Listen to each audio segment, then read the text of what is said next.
On my 25th birthday, my younger sister took my seat.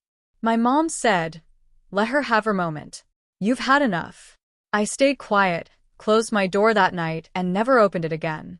Weeks later, as they sang over her candles, their phones lit up with 96 missed calls and a message they never expected. The moment I saw Lena sitting in my chair, I should have known. I should have felt the familiar sting of being erased from my own life. But I stood there in the doorway of my childhood home in Columbus, Ohio, holding a bottle of sparkling juice and wearing my best smile, pretending this was just another family dinner instead of the beginning of my complete awakening. It was supposed to be simple. My 25th birthday, dinner at mom and dad's, just like old times. I'd even offered to pay for everything: groceries, decorations, cake, the works. All I wanted was one night where I wasn't the responsible one, the problem solver, the human ATM. One night where I could just be celebrated, instead of doing all the celebrating. But there she was, my younger sister, Lena, holding court in my seat. Not just any chair. My chair. The one at the corner of the table where I could see everyone. The one I'd sat in through countless family dinners, homework sessions, and heart-to-hearts with my parents. Everyone knew it was mine, even if we'd never officially claimed territory. I caught Mom's eye and nodded toward Lena, keeping my voice light. "Hey, Mom, do you think—" "Let her have her moment," Mom interrupted, not even looking up from her phone. "You've had enough." The words hit like a physical blow. You've had enough. What exactly had I had enough of? Paying their electric bill for the past 3 years after Dad got laid off. Covering Lena's rent for months while she found herself as a creative director?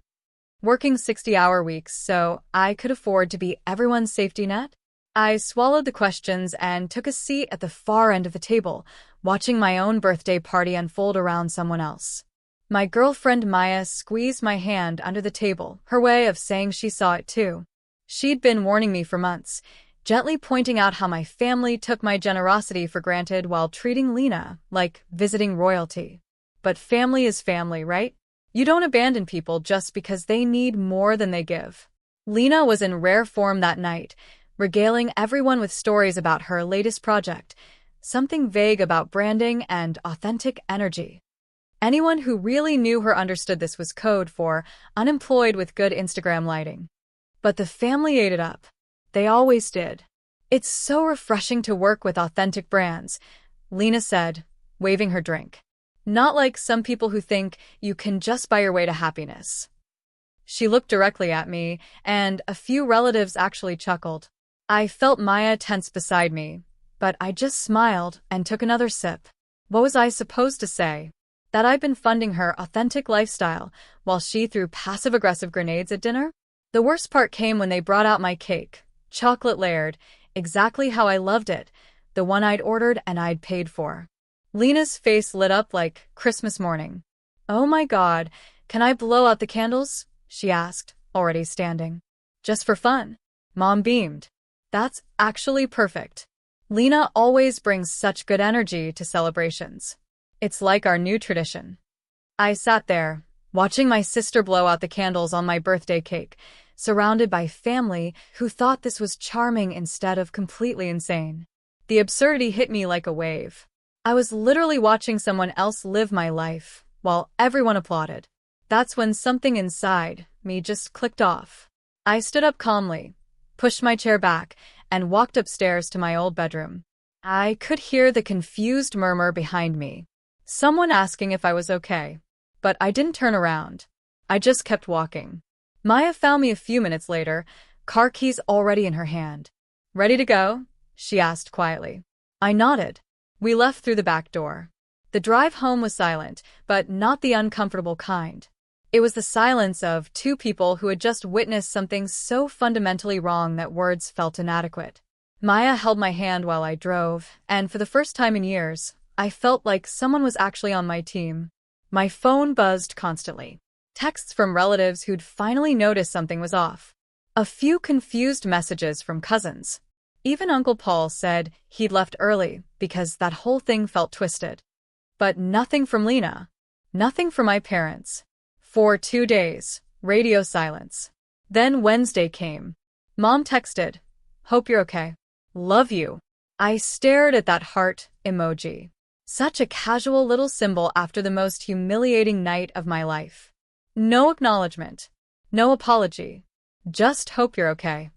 Like I'd caught a cold, not had my dignity stripped in front of everyone. I never replied, but others did. Aunt Rosa called, furious. I've never seen anything so messed up, she said. Lena was acting like she was the star of her own reality show while the rest of us were extras. My cousin Derek, who barely talks to anyone, sent a long text saying he'd almost walked out when Lena made that crack about buying happiness. Even Uncle Paul admitted he'd left early because it made him sick to his stomach. It was validating to know I hadn't imagined it. But it also made me realize something darker. Everyone had seen it for years. The way Lena got praised for doing nothing, while I got taken for granted for doing everything. The way my parents treated her like a delicate flower and me like a sturdy workhorse. They'd all seen it, but no one said anything until I finally broke. Meanwhile, Lena posted pictures from the party on Instagram. Every photo had her front and center. Energy attracts energy. Your success is someone else's threat. The delusion was breathtaking. Then August 1st arrived, the day her rent was due. Her landlord had my number because I'd been paying her rent for months. The lease was in her name, but the payments came from my account. I was the one handling everything while she played independent artist. He texted, "You sending this month's payment?" For the first time in 6 months, I typed something different. Not this time. "She's on her own." He replied, "You sure?" "She doesn't have my contact info." I said, "I'm sure. Good luck." An hour later, my phone lit up. One text from Lena. "What did you do?" I didn't answer. The missed calls started, Lena, then Mom, then Dad. A cascade of panic as they realized their golden goose had stopped laying eggs. I turned off my phone and took Maya out for dinner. The next few days were a masterclass in watching fantasy crash into reality. Her landlord gave her 72 hours to pay or move out. She couldn't. She had no money. So she moved back home. Word traveled fast. By Thursday, everyone knew Lena had been evicted. People started asking uncomfortable questions. How had she been paying rent? Where was this income from her creative work? My cousin Zoe texted, "Did you really pay her rent this whole time?" I replied, "Yeah. $6,072 total." She told everyone she had a contract with some design firm. She doesn't even own a laptop. That's when the dam broke. People connected the dots. Her designer clothes, dinners out, quitting jobs without consequence. None of it made sense until now. My dad left a voicemail. "You know she's not strong like you are." As if that explained everything. As if being capable meant being obligated. More relatives reached out. How my parents bragged about Lena's career, but went vague when asked for details. How Lena borrowed $500 from Aunt Rosa and never paid it back. How Mom once said, he doesn't mind helping. He's doing well anyway." I realized this wasn't just about Lena. My entire family had been complicit in a system where I was the problem solver and she was the protected princess. They'd all benefited from my silence. But the silence was over. The week Lena moved back, I discovered something that changed everything. While reviewing my credit card statements, I noticed charges I didn't remember. Utilities, groceries, even their rent. All on a card I'd given my parents years ago for emergencies. They'd been using it for months, racking up thousands, while I assumed they were managing their own finances. I called the bank, reported unauthorized charges, and shut down the account. Then I opened a new one. No access for them. Ever. That Saturday was Lena's birthday. I didn't acknowledge it. No gift. No text. Maya and I drove 2 hours out and spent the day at a quiet lake. Phones on silent. Just peace. But I hadn't forgotten.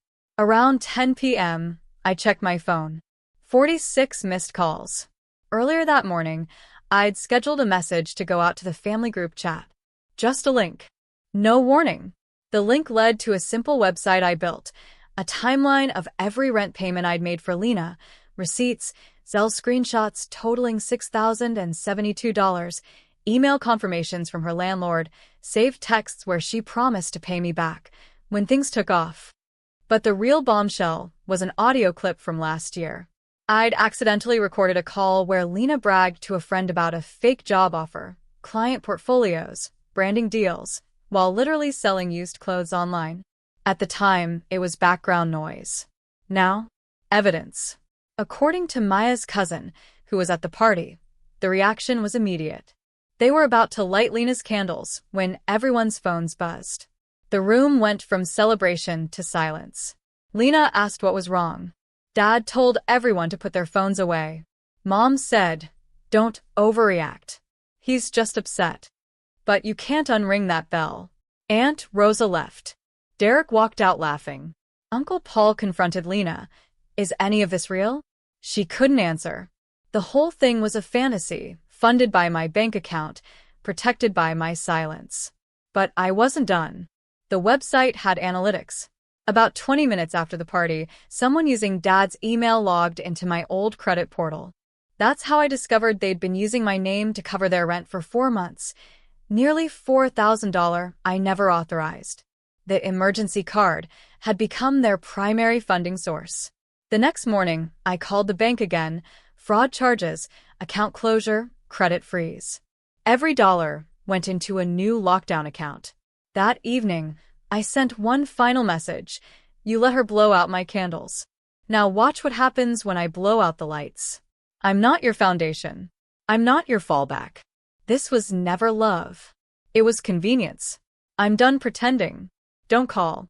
I've already forgiven you. But I don't owe you anything else." The silence was deafening. Days passed. No word. The house of cards collapsed. Lena deleted all her social media. Mom started spinning stories, mental health break, online harassment. But the only thing that went viral was the truth. My cousin Zoe asked Lena, "Why did you let him pay your rent so long?" Lena's response? "He didn't mind. Not thank you. Not I'm sorry. Just, he didn't mind." But I had minded. I'd minded every transfer, every month of picking up her slack, every dinner where she got praised for nothing. I just never said anything. And that made people think I enjoyed being walked on. Dad finally texted, "You've made your point. But this is still your family. No apology. No acknowledgement. Just your ATM broke." I didn't reply. The consequences rolled in. Their internet got shut off. Grocery delivery stopped. One by one, the services I'd unknowingly funded went dark. Then something beautiful happened. Maya's parents called. They had a rental house available. A fresh start. We drove out. A small white house with a big backyard. No ghosts. For the first time in years, I could picture a life not built on guilt. A life where I chose who to help. I said yes. Moving out was peaceful. No drama.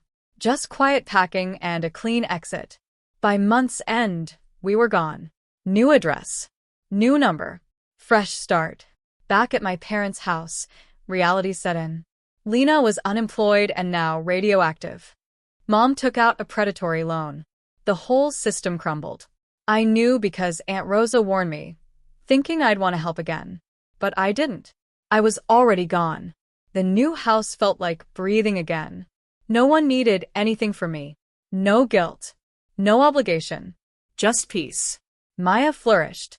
Watching her unpack the last box, she said, "This is what starting over looks like." Weeks passed in blissful normalcy.